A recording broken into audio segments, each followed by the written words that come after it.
UP के बांदा में Bundelkhand expressway पर दर्दनाक सड़क हादसा हो गया। एक तेज रफ्तार स्कॉर्पियो कार अचानक बेकाबू होकर आगे चल रहे सिलेंडरों से लदे ट्रक में घुस गई।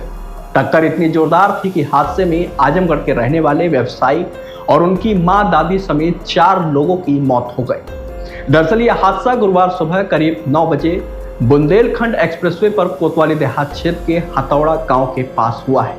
आजमगढ़ के रामगढ़ गांव निवासी व्यवसायी अजीत महोबा के कबरई में टायर की दुकान चलाते थे। वे अपने कुल देवता की पूजा के लिए दोस्त के स्कॉर्पियो कार लेकर बुधवार को आजमगढ़ आए हुए थे और रात 11:30 बजे महोबा वापस लौट रहे थे। कार में उनके अलावा उनकी मां प्रेमशीला, दादी चंद्रावती, चाची निशा विश्वकर्मा और बहन रिया सवार। लगभग 450 किलोमीटर का सफर तय करने के बाद सुबह 9 बजे जब वे हथौड़ा गांव के पास पहुंचे तभी ड्राइविंग कर रहे अजीत को झपकी आ गई। नींद में गाड़ी बेकाबू हो गई और आगे चल रहे ट्रक से जा टकराई। टक्कर इतनी जोरदार थी कि अजीत के सीने में इंजन के कई पार्ट्स टूटकर घुस गए। आगे बैठी मां प्रेमशिला के साथ दोनों के सिर एयरबैग फटने से पूरी तरह फट गए। स्टीयरिंग, छत और सीट बेल्ट के पास लगे तीनों एयरबैग खुले जरूर लेकिन फट गए, जिससे कोई भी सुरक्षा नहीं मिल सकी। वह पिछली सीट पर बैठी दादी और चाची कार में पूरी तरह फंस गई। घटना के बाद आसपास के लोग मदद के लिए मौके पर पहुंचे, लेकिन गाड़ी ट्रक के नीचे फंसी होने के कारण उनको निकालना बेहद मुश्किल हो गया। जिसके बाद पुलिस ने एक क्रेन की मदद से ट्रक को ऊपर उठाया और दूसरी क्रेन की मदद से कार को पीछे खींचा गया। जिसके बाद कार के अंदर की भयावह तस्वीर देखकर हर कोई दहल गया। ड्राइवर अजीत का शव इंजन और सीट के बीच फंसा हुआ था, जबकि दादी का शव डैशबोर्ड में दबा हुआ था। इन्हें निकालने में काफी मशक्कत और समय लगा।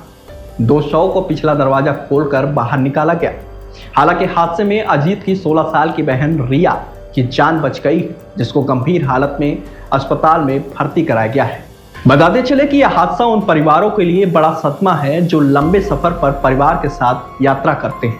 थकान और झपकी को नजरअंदाज करने का खामियाजा पूरे परिवार को चुकाना पड़ा। पुलिस ने ट्रक ड्राइवर को हिरासत में लेकर मामले की जांच भी शुरू कर दी। वहीं इस घटना ने एक बार फिर हाईवे पर लंबी दूरी की यात्रा के दौरान ड्राइवर की सतर्कता और आराम की जरूरत पर सवाल खड़े कर दिए हैं।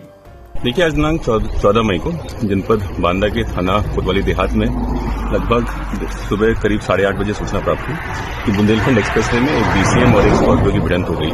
सूचना प्राप्त होते ही जितने भी हमारी रेस्क्यू टीम्स हैं, जो थाने की फोर्स, जो ट्रैफिक की फोर्स है 112, जो फायर की गाड़ियां हैं, मेडिकल, सभी लोग मौके पर पहुंचे।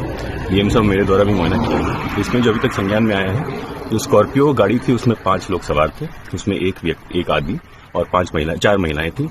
इसमें मौके से ही 3 लोगों की दुखद मृत्यु हो गई थी। 2 लोगों को रेस्क्यू करके जिला अस्पताल भिजवाया गया था, जहां पे दौरान इलाज एक की और मृत्यु हो गई है। एक बच्ची है, उसको इलाज कर डीएम साहब के आदेश के क्रम में उसका बेहतर से बेहतर इलाज किया जा रहा है। जो प्रथम दृष्टया इसमें संज्ञान में आया है, जो स्कॉर्पियो गाड़ी थी वो उसके जो चालक थे उनको नींदवश या किसी वश वो डिसबैलेंस होकर के गाड़ी सीधे डीसीएम से पीछे से जाके भिड़ गई। इसमें बाकी अन्य विधिक कार्रवाई की जा रही है। ये लोग कहाँ से आ रहे थे सर और कहाँ? इसमें जो अभी तक पता चला है, जो मृतक परिवार है, जो पीड़ित परिवार है, वो महोबा का रहने वाला था। आजमगढ़ से महोबा की तरफ जा रहे हैं। आज मॉर्निंग में 8:30 बजे इस घटना के बारे में इन्फॉर्मेशन प्राप्त हुई, जिसमें एक स्कॉर्पियो एन जिसमें 5 लोग सवार थे, एक मेल चालक, 3 महिलाएं और एक बच्ची, और एक डीसीएम का जो ट्रक था जिसमें खाली सिलेंडर ले जाए जा रहे थे।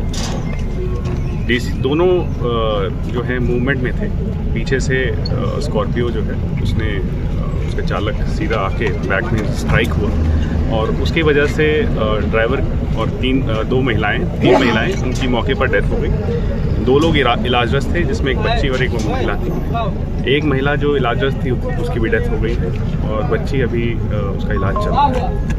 तो इसमें जो प्रथम दृष्टया नज़र आ रहा है कि हो सकता है कि ड्राइवर जो था स्कॉर्पियो का उसको नींद आ गई, जिसके आवेश में ये टक्कर हुई। इनकी आइडेंटिटी हो गई, कहाँ के रहने वाले थे, तो कुछ जानकारी?